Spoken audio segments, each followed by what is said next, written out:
오늘은 교회력에 의하면 성령 강림 주일입니다. 이 성령 강림 주일은 우리가 흔히 오순절이라고도 말을 하는데요. 이 오순절은 우리 교회의 절기라기보다는 유대교가 전통적으로 지켜오던 절기입니다.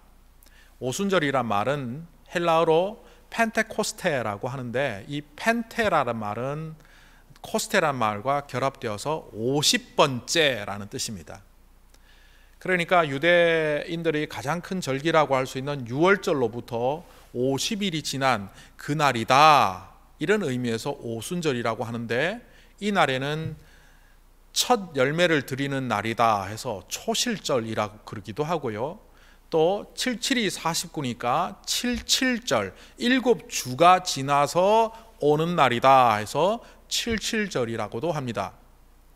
왜 오순절을 지키게 되었느냐 하면, 출애굽한 그 백성들이 출애굽한 것을 유월절로 지키고 시내산에 와서 하나님의 말씀을 받았다 해서 말씀을 받은 것을 기념하는 절기로 오순절을 지켰습니다.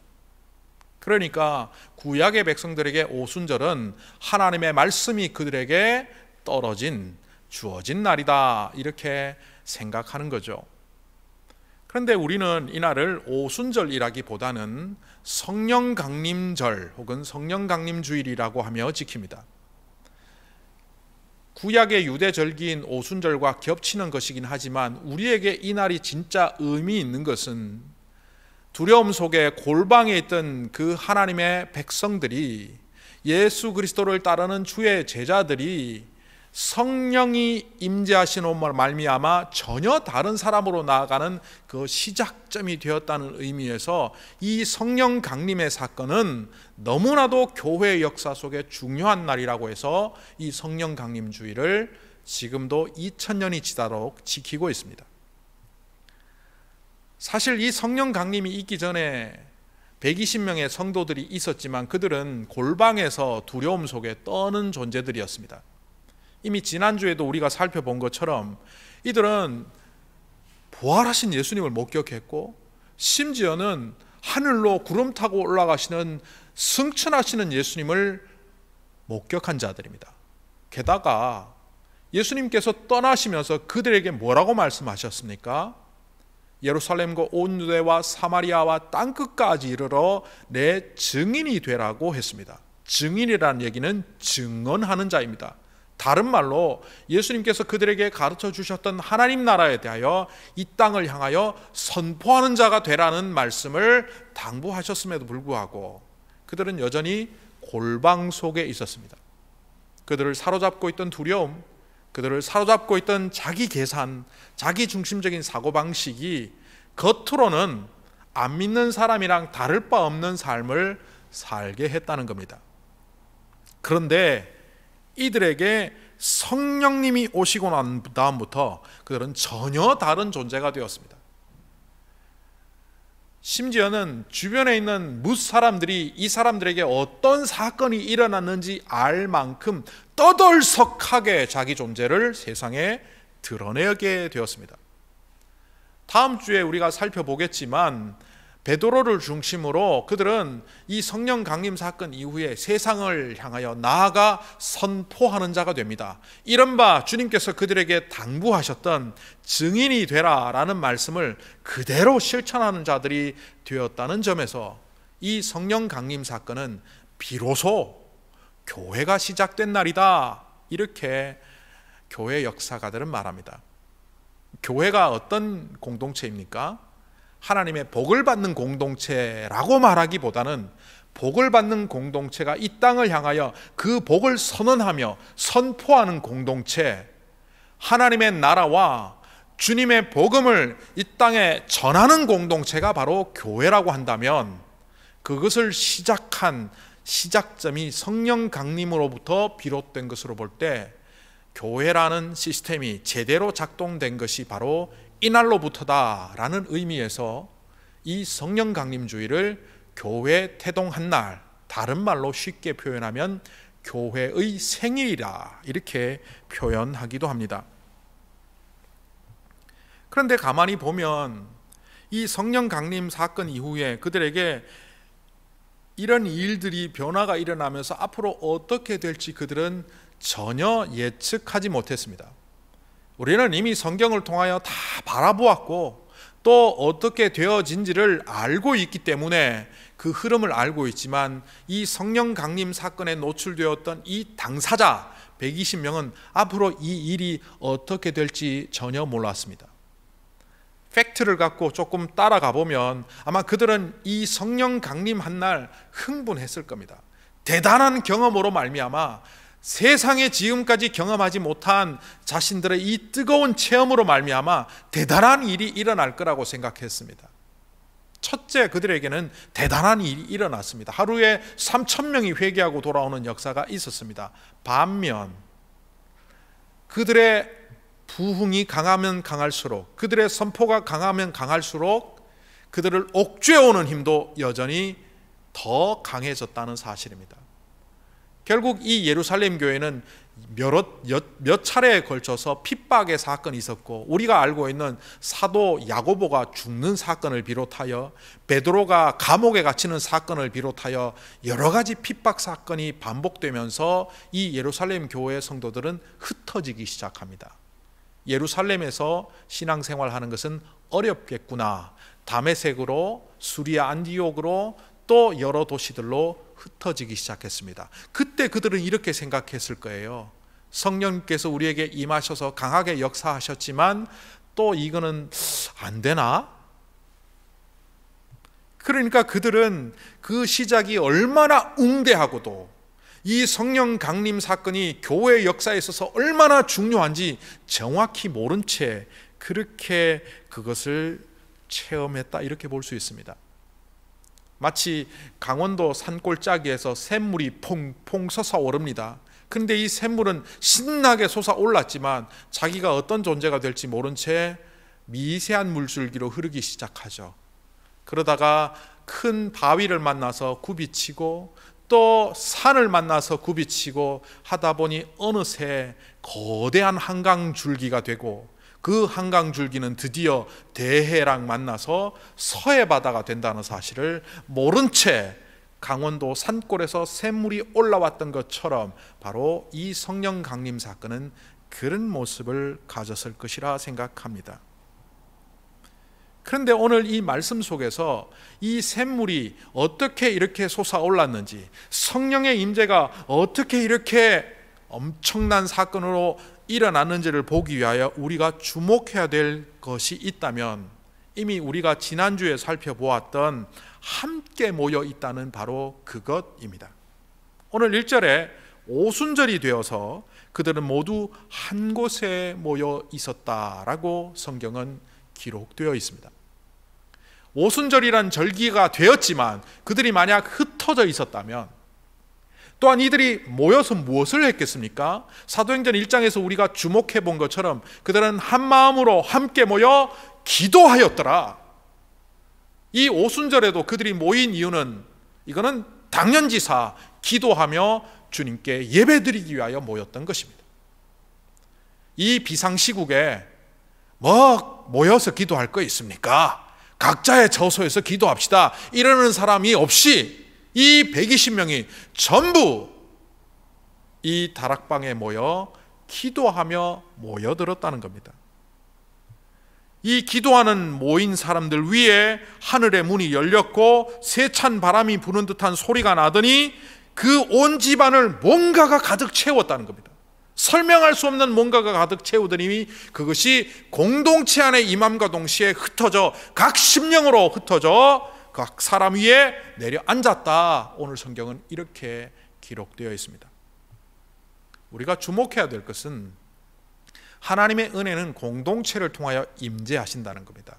교회 공동체를 통하여 임재하시고 그 교회가 복을 받고 하나님의 뜻을 따라 살아가는 공동체가 될 때 거기에 속한 한 사람 한 사람도 동일한 하나님의 은혜 가운데 거하는 그런 사람이 된다는 것을 오늘 말씀을 통하여 주목할 필요가 있습니다.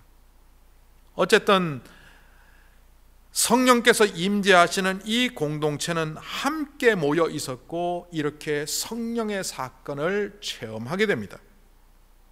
그런데 우리가 오늘 정말 주목해야 될 것은 그 다음입니다. 오늘 성경 4절에 보면 그들은 모두 성령으로 충만하게 되어서 성령이 시키는 대로 각각 방언으로 말하기 시작했다. 간단히 이것을 한 문장으로 줄여보면 성령이 말하게 하심을 따라 그들은 말하였다는 것입니다. 사람들의 언어는 자기의 의사를 표현하기 위하여 되어지는 발달된 수단이라고 말합니다. 신경학자들의 연구에 의하면 사람의 신경 중추 중에서 가장 발달한 것은 운동 중추도 아니고 바로 언어 신경 중추라고 말합니다. 심지어는 언어 신경 중추가 운동 신경 중추마저도 조절할 수 있다는 그런 연구 결과가 나왔습니다. 이처럼 인간에게 있어서 언어라는 수단은 굉장히 자기 표현적이고 자기를 드러내는 수단이 됩니다. 그런데 오늘 이 성경은 뭐라고 말합니까? 인간이 자기를 표현하기 위하여, 자기를 위한 수단으로 자기를 드러내기 위하여 말하는 그 언어가 뒤집어져서 바뀌어서 성령이 말하게 하심을 따라 말하기 시작했다는 겁니다. 예를 들어 예전에는 사람들이 모이면 이 성도들이 그런 말을 했을 거예요. 로마 총독부에서 이번에 발표를 했는데 이제는 예수 믿는 사람 잡히면 바로 노예로 판다면서요. 아니 어제까지만 해도 그 정도는 아니었잖아요. 이런 말들을 공동체 안에 하면 할수록 그 공동체는 위축되게 되어 있고 스스로 자기를 보호하기 위하여 걱정하고 염려하는 말들을 쏟아내면 쏟아낼수록 그 언어에 중독된 자기 자신의 행동 반경은 좁아지게 되어 있고 결국 삶의 태도가 바뀌게 되어 있는 것은 오늘날 신경 중추 연구하는 사람들의 연구 결과이기도 하고 우리가 그냥 생각해봐도 그거는 그럴 것 같습니다. 그런데 그런 언어들이 사라지기 시작했다는 거죠. 성령이 말하게 하신 것은 걱정이겠습니까? 희망이겠습니까? 요엘서 2장에 보면 마지막 때 성령께서 이 땅에 임하실 때에 아이들도 청년들도 노인도 하나님께서 보시는 환상을 바라보며 꿈을 꾸며 이 땅에 하나님의 꿈을 기대하며 말하는 자가 된다고 나와 있는 것을 볼 때 성령께서 말하게 하시는 내용이 무엇인지 우리는 충분히 짐작 가능합니다. 인간이 자기의 언어를 구사할 때는 자기를 보호하기 위하여 그거를 사용하지만 결국은 분열과 분쟁과 다툼과 싸움과 갈등으로 이어진다는 것을 성경 속에서는 우리가 목격하지 않습니까? 인류 역사 속에서 사실은 죄의 가장 중요한 몇몇 사건이 있는데 그 중에 대표적인 하나를 꼽으라면 바벨탑 사건이죠. 홍수 심판 이후에 하나님은 사람들을 다시 복 주셨고 그 땅에 잘 살게 하셨습니다. 그러면서 문명이 발달했고 문화가 발달했고 건축술이 발달하고 그들이 갖고 있는 잉여 농산물이 늘어나면서 사람들은 자기를 위하여 그것을 쓰고자 했습니다. 그러면서 우리를 위하여 우리를 드러낼 만한 위대한 건축물을 하나 만들자며 들판에 그들은 건축물을 세우기 시작했습니다. 그것은 다름 아닌 바벨탑입니다. 성경에 보면 하나님께서 그들을 벌을 주셔서 그들의 언어가 혼잡게 되었고 바벨이란 뜻도 혼잡이란 의미고 결국 탑을 쌓다가 서로 분열되어서 흩어짐으로 탑도 완성이 되지 못하고 인류 공동체는 결국 분열의 공동체가 되었다는 것을 창세기 11장을 통하여 우리는 목격합니다.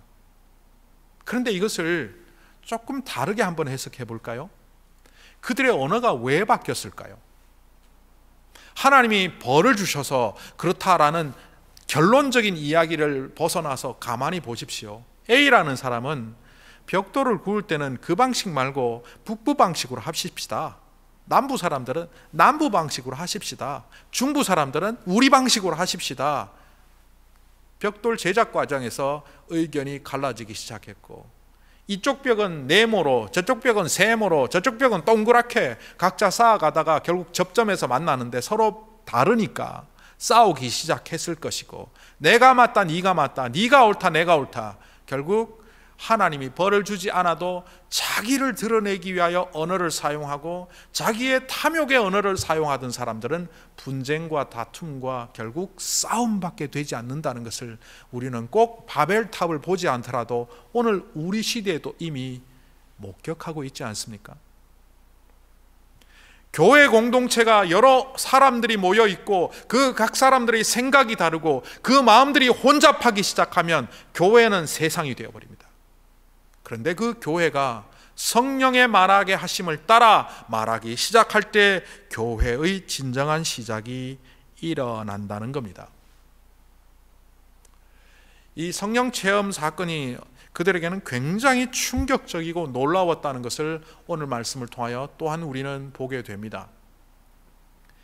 성령 체험을 하신 분들은 이 부분을 조금 더 쉽게 이해하시겠지만, 그렇지 않은 분들도 있어서 좀 조심스럽지만 제가 예전에 처음 성령을 체험했던 그 처음 성령 체험 이야기를 잠깐 하려고 합니다. 극히 주관적이고 또 어떻게 보면 제가 제 입장에서 바라본 것이기 때문에 모든 사람들이 동일하게 그것을 볼 수는 없지만 제가 경험한 이야기를 조심스럽게 나누려고 합니다. 제가 중학생 시절 책상에 앉아서 공부를 하려고 있었습니다. 그런데 그때 기도를 먼저 하게 되었는데 그 이유는 믿음이 좋아서가 아니라 그날 저녁에 부흥회를 참석하는 저희 모친이 당신이 부흥회에 참석해서 성령 체험을 할 수 있도록 기도해달라는 부탁이 있었기 때문에 어머니를 사랑하는 마음으로 믿음은 없지만 책상에 앉아갖고 그냥 어떤 의미에서는 좀 심드렁하게 하나님, 우리 어머니 저렇게 원하는데 좀 주시지 그러시죠? 뭐 이런 식의 태도로 제가 기도했습니다. 더 정확하게 말하면 그때 저는 하나님을 향한 사랑도 또 뭐 진정한 믿음도 별로 없던 아주 어린 중학생이었습니다. 기도를 한참, 아니죠, 뭐 한 1, 2분 했나요? 잠깐 하는데 좀 이상한 느낌이 들었습니다. 이 방 안에 뭔가가 채우고 있다는 느낌이 들었고 저도 모르게 하늘을 쳐다보게 되었습니다. 그런데 하늘에서 제가 목격한 바로는 불덩어리 하나가 떨어졌고 결국 그 불덩어리가 저를 덮치는 사건을 저는 경험했습니다. 그게 뭔지도 몰랐지만 그 불덩어리가 저를 덮치는 그 순간부터 저는 울기 시작했고 뭐 이해되지 않는 말로, 그러니까 방언으로 기도를 하기 시작하는 겁니다. 그런데 내용은 모르겠는데 이게 무슨, 정확하게는 모르겠는데 이게 어떤 내용인지 제가 알고 있는 거예요. 회개 기도구나. 내가 그토록 하나님의 은혜 가운데 있었음에도 불구하고 하나님을 제대로 믿지 못하고 불신했던 것들을 회개하기 시작하는데 이른바 눈물 콧물을 쏟으며 제가 회개 기도를 한참 동안 방언으로 했습니다. 그리고 이제 진정이 되어서 눈물 콧물 다 닦고 책상에 앉아 있는데 시간이 무려 3시간 이상이 지나간 겁니다. 물리적인 시간으로는 제가 느끼기에는 그냥 한 20분 지난 것 같았는데 물리적인 시간으로는 3시간이 훌쩍 지났습니다.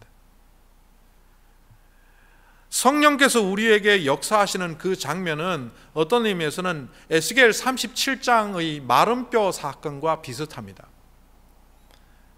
아무것도 아니고 죄악 구덩이에서 죽을 수밖에 없는 시체, 아니 말라 빠진 드라이 본스, 마른 뼈와 같은 그 사람들 가운데 에스겔 37장에 보면 하나님이 에스겔을 데리고 갑니다. 그리고 대언하게 합니다. 하나님의 영이 그곳에 임하사 그 마른 뼈가 살아나도록 대언을 할 때 사방으로부터 바람이 몰려왔다. 요즘 우리 번역에는 하나님의 영 혹은 기운이라고 번역했지만 그것은 히브리어로 루아흐입니다. 이것은 바람으로 번역해도 되고 기운으로 번역해도 되고 영으로 번역해도 됩니다. 그것이 몰려와 오늘 사도행전에 보이는 것처럼 바람 소리 같은 것이 일어나 임재하며 결국 그 마른 뼈들이 발가락뼈부터 발목뼈, 장단지뼈, 힙, 허리, 그리고 목뼈, 머리뼈까지 붙은 이후에 힘줄이 붙고 사리부터 결국 하나님의 군대가 되는 사건을 에스겔 37장을 통하여 우리는 목격하게 됩니다. 마른 뼈에 불과했던, 아무것도 할 수 없던 죽은 존재였던 그들이 하나님의 군대가 되었다는 가히 충격적인 사건이 바로 하나님의 영이 임하는 곳에 일어난다는 겁니다. 제가 성령 체험하기 이전에 저는 구원의 확신도 없었고 하나님을 믿지 않았습니다. 그러나 그날 저녁 성령님의 임재 이후 저는 그 이후 한 번도 하나님의 존재를 부인하지 않았고 의심할 수가 없었습니다. 사도행전 교회에 그전에 두려움 속에 빠져있던 골방의 120명이 사람들이 다 드러나는 곳으로 나아가 목숨을 내어놓고 두려워하지 않은 채 그들에게 복음을 전하며 나아갈 수 있었던 것은 바로 이 성령님의 임재로 인하여 비롯된 것입니다. 인간의 능력이나 인간의 지혜나 인간의 방법이 결코 아니라는 겁니다. 교회가 하나님의 뜻대로 하나님의 영으로 움직여 갈 때 세상 사람들은 과연 어떻게 볼까요? 손뼉 치며 야 잘한다 해줄까요? 세상 사람들이 교회 안에 성령님이 임재하시며 일어나는 놀라운 사건을 어떻게 말하고 있는지 오늘 성경은 몇 가지 특징적인 단어로 보여줍니다. 첫 번째, 그들의 반응은 어리둥절입니다. 이게 뭐지? 이게 뭐야? 오늘 성경에 보면 이 상황을 보고 6절에 보면 어리둥절하였다. 많은 사람들이 나와서 어리둥절하였다.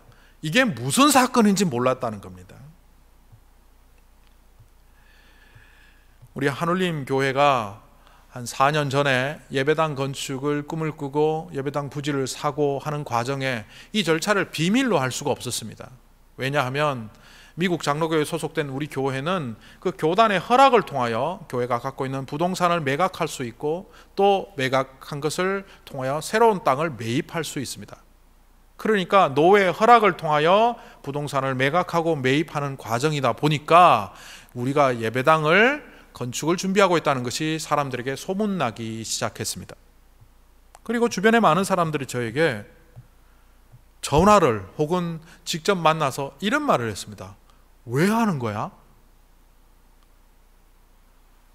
우리 교회가 사이즈가 크지 않았고 또 뉴욕 땅에서 예배당 부지를 사서 예배당을 건축한다는 것은 어마어마한 금액의 돈이 든다는 사실을 알았던 사람들은 지금 한울림 교회가 무슨 일을 하고 있느냐고 어리둥절했습니다. 심지어는 거기가 롱아일랜드라고 하니까 그 롱아일랜드에서 예배당 허가 받으려다가 15년째 예배당 못 지은 교회 이야기를 하지를 않나. 5년째 허가 받다가 결국 허가를 못 받고 예배당 부지를 팔았던 교회 이야기를 하지를 않나. 온갖 부정적인 이야기를 하면서 왜 이거 하려고 하는데? 그런데 우리는 지난 과정을 보면 그 4년 안에 힘든 시간도 있었지만 어리둥절했던 밖의 사람들과 달리 우리 안에 하나님께서 역사하셔서 하나님의 시간대로 차곡차곡 하셨다는 것을 우리는 눈으로 목격하지 않습니까? 저는 알고 있었습니다. 선교지에 예배당이 완공되면 우리 건축허가 나올 것 같다는 생각이 들었음에도 불구하고 너무 이 이야기를 말하는 것이 조심스러워서 안 하고 있었는데 작년 그랬지 않습니까? 제가 정확한 날짜는 기억하지 못하겠는데 아마 11월 30일쯤 예배당이 완공되었고 12월 5일쯤 우리 예배당이 허락받지 않았습니까? 세상 사람들은 어리둥절해 하지만 우리의 믿음의 눈으로 보면 그것은 하나님이 역사하시는 계획에 있음을 우리는 볼 수 있습니다. 또 오늘 성경에 이게 어찌된 일이냐, 어찌 이럴 수가 있느냐라고 말합니다. 이것은 갈릴리 지역에서만 살았던 주님의 제자 공동체 사람들이 세계 곳곳, 당시에 로마 전체를 세계라고 보았을 때 세계 곳곳에 흩어져 있는 사람들의 언어로 그들이 말을 하고 있다는 겁니다. 갑바도기아 사람이 들을 때는 갑바도기아 말로, 또 아프리카 리비아 지역의 사람은 리비아의 말로, 아랍 사람들은 아랍의 말로, 또 로마 사람들은 라틴어로 그들의 말이 들려오기 시작했다는 겁니다. 오늘의 언어랑 오늘의 방언의 은사에 하는 그 방언과 이 사도행전 교회에 나타나는 방언의 은사의 언어는 조금 다릅니다.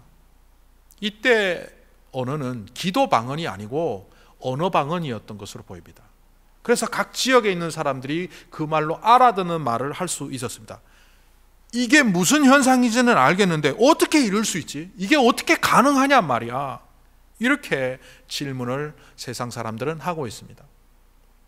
제가 서울에서 청년 사역을 할 때 초기에 청년 사역을 굉장히 힘들게 했습니다. 그러다 보니 금요일 날 기도 모임을 할 때 청년들이 한 70명 정도 모이는 주일 공동체였음에도 불구하고 금요 기도에는 1명, 2명 뭐 그렇게 나온 적이 있었습니다.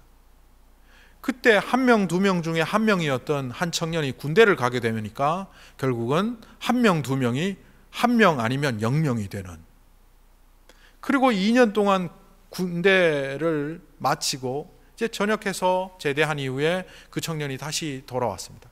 그런데 그 2년 동안 하나님께서 놀랍게 역사하셔서 청년 공동체가 몇백 명이 모이는 예배 공동체가 될 뿐만 아니라 금요일 날 한 40-50명, 또 그것을 나누어서 직장인들은 토요일 날 저녁에 한 40-50명, 대학생들 한 50명, 금요일 저녁에, 또 직장인들 한 50명 토요일 저녁에 모여서 기도하는 기도 공동체가 되었습니다. 단순히 숫자가 뭐 40-50명 모였다는 것이 중요한 게 아니라 와서 30분 정도 찬양하고 30분 정도 기도하고 또 30분 말씀 나누고 또 한 30분 정도는 각자의 기도 제목으로 2시간 동안 뜨겁게 하나님께 찬양하며 예배드리는 그 금요 기도회를 목격한 이 제대한 형제가 이런 말을 했습니다. 목사님, 어떻게 이럴 수가 있죠? 2년 만에? 제가 군대 간 동안 무슨 일이 일어난 겁니까? 하나님의 일은 인간의 계산과 인간이 흘러가는 그 흐름을 뛰어넘을 때가 많습니다. 성령 강림 이전 바로 직전에 그들은 두려움에 떠는 존재들이었고 하나님의 말씀을 전하기는커녕 세상 사람들이 두려워서 골방으로 숨어들던 자들이었습니다. 그런데 그들이 세상으로 나왔고 그들은 한 번도 배운 적 없는 그 각 나라의 방언으로 하나님의 말씀을 전하고 있다는 것이 인간의 계산으로는 계산되어지지 않는 겁니다. 그리고 세 번째 그들이 나타내었던 반응은 놀라서 어쩔 줄 몰랐다는 겁니다. 그 내용을 듣고 난 다음에 깜짝 놀랐다는 겁니다. 그들이 했던 말은 무엇입니까? 바로 하나님의 큰 일을 그들이 말하고 있었기 때문입니다.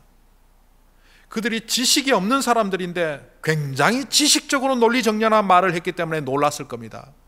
그들은 신학적인 사고가 부족한 사람들인데 그들이 말하는 것은 예수님의 말과 비슷했기 때문에 놀랐을 것입니다. 뿐만 아니라 그토록 그들이 성경을 보면서도 의문을 품고 있었던 그 의문들이 그 사도들과 120명 성도들이 말하는 그 말들을 통하여 해소되었기 때문에 그들은 놀랐을 겁니다. 이게 이런 말씀이었구나. 그런데 또 다른 반응이 오늘 성경에 나오죠. 부정적인 반응도 있었다는 겁니다. 교회가 교회답게 믿는 성도들이 하나님의 뜻을 이루고 살아가면 세상 사람들이 모두 좋아하는 것이 아닙니다. 어떤 부류들은 오히려 방해하고 오히려 비꼬고 조롱하는 사람들이 나옵니다. 오늘 성경에도 뭐라고 말합니까? 그들은 술에 취한 것 같다. 밤새도록 술 마셨나 보지. 술 취한 사람들이 주정하는구만. 하나님의 놀라운 사건이 일어나도 겨우 술 주정꾼이 하는 말과 다를 바 없는 쓰레기 같은 말로 여기는 사람들이 세상 속에는 있다는 겁니다. 그럼에도 불구하고 우리가 주목하여야 할 것은 하나님께서 이 제자들을 통하여 하나님의 큰 일을 말하게 하셨다는 겁니다. 여러분, 여기 하나님의 큰 일이라 그러면 어떤 것이 떠오릅니까? 하나님의 큰 일 그러면 뭐 대단한 일이겠거니 우리는 이렇게 생각하지만 이 하나님의 큰 일이라는 말은 성경에 여러 번 등장하는 관용어구입니다. 누가복음 1장 49절에 마리아의 기도에도 하나님의 큰 일이라는 말이 나옵니다.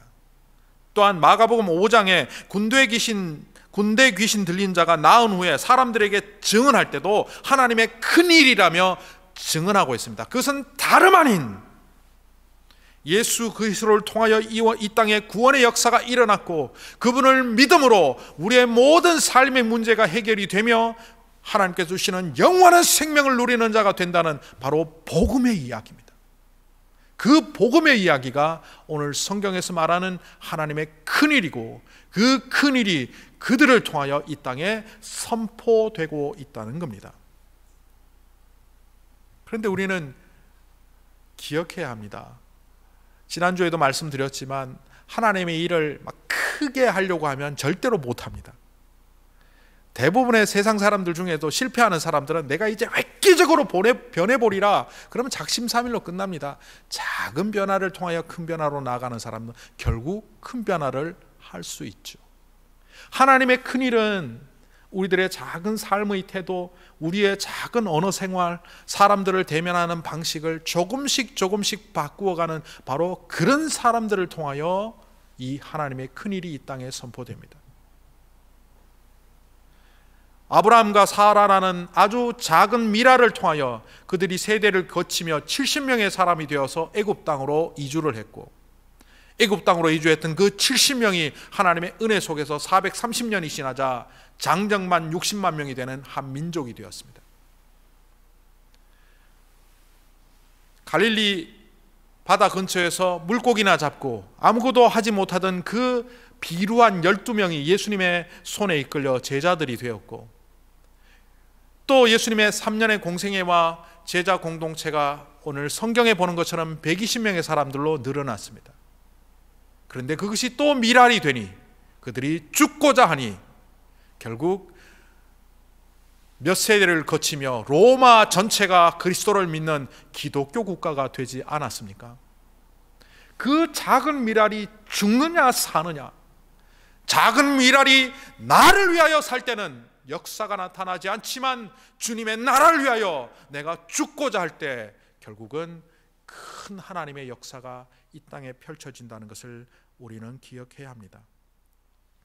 작은 물줄기가 비록 미세하게 흐르지만 태백산맥을 거치며 한강으로 입류되며 한강이 결국 서해의 바다를 이루는 것처럼, 그렇게 우리 하나님의 역사도 우리를 통하여 그렇게 이루어진다는 겁니다.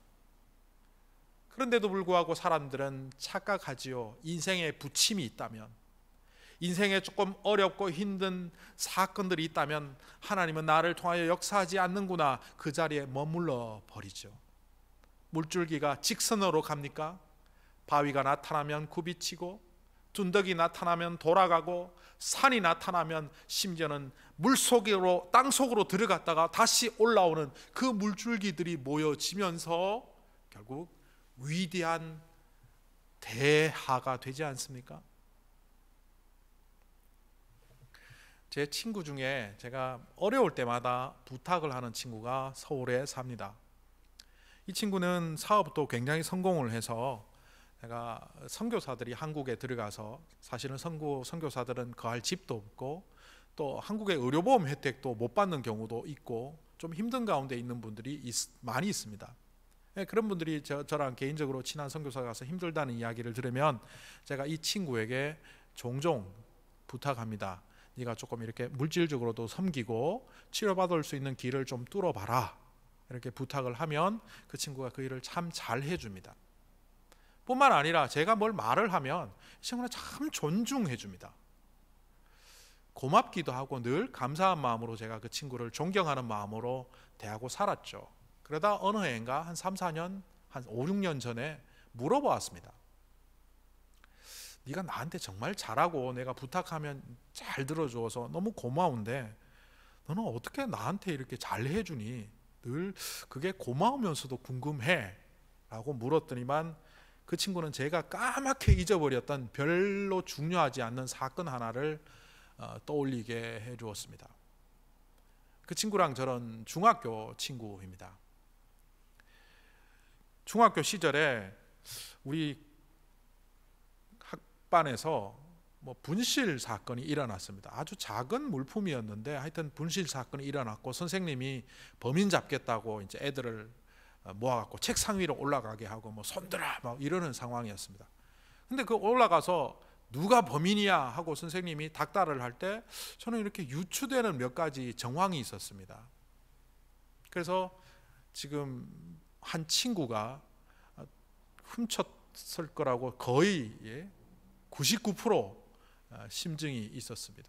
그런데 그 친구가 왜 그걸 훔쳤을까 생각해 보니까 그 친구가 가정 형편이 너무 어려웠고 미술 시간에 선생님한테 닥달을 당해서 미술 선생님이 안 가져오면 수업 시간에 들어오지 마라 막 이렇게 너는 찢어지게 가난한 집에 사는구나 이러면서 모욕을 주고 했던 그게 떠올랐습니다. 그래서 그 미술 도구가 사라진 것은 그 친구가 가져간 것이고 또 그 친구가 그걸로 그림 그리는 걸 제가 본 적이 있습니다.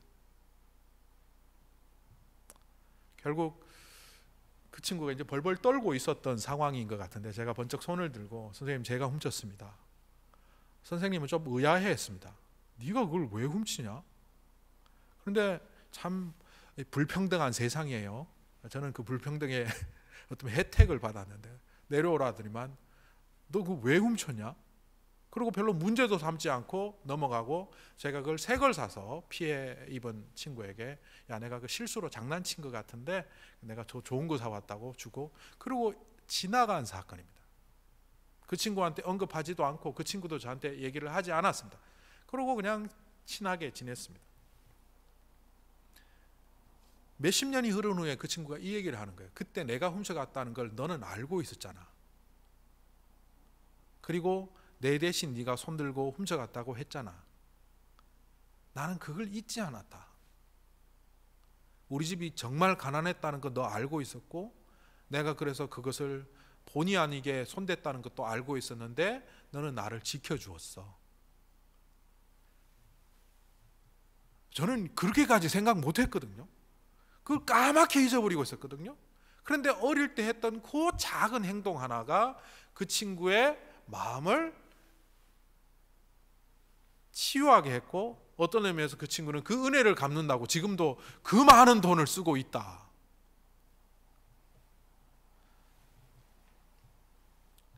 이 땅에서 우리가 하나님 나라를 위하여 하는 작은 섬김들이 사실은 하나님 보시기에는 제 친구와의 관계에서 일어난 일들과는 비교할 수 없을 만큼 큰 것으로 하나님 나라를 채우고 있다는 사실을 우리는 알아야 합니다.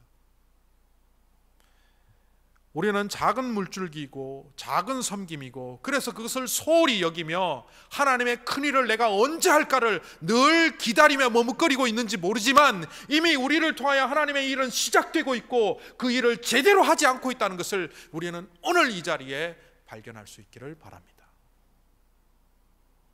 하나님은 그 작은 일들을 통하여 하나님의 큰 일을 계획하고 계십니다. 비록 두려움 속에 떨고 있는 그들이지만 그들이 모이기 시작하고 그들이 기도하기 시작할 때 바로 별 볼 일 없는 집단이었던 그 120명을 통하여 하나님은 세상을 바꿀 준비를 바로 성령 강림 사건을 통하여 행하고 계신다는 겁니다. 어둡고 암울한 시기에 우리는 살아가고 있습니다. 예배도 제대로 드릴 수 없는 이 시기에 살고 있는 우리들에게 주님은 이후를 준비하라고 오늘 이 성령 강림 주일날 말씀하시는 듯합니다. 저와 여러분이 작은 것으로부터 바뀌며 그 작은 변화가 결국 큰 물줄기가 되어 하나님의 큰 일을 할 것이라는 꿈을 품고 우리가 함께 모여 기도하는 공동체가 될 때 저와 여러분인 이 하늘림 교회는 그리고 주님의 공동체인 주님의 몸된 교회는 결국 이 세상을 주님의 나라로 바꾸는데 큰 물줄기가 되리라 그렇게 믿어 소망합니다.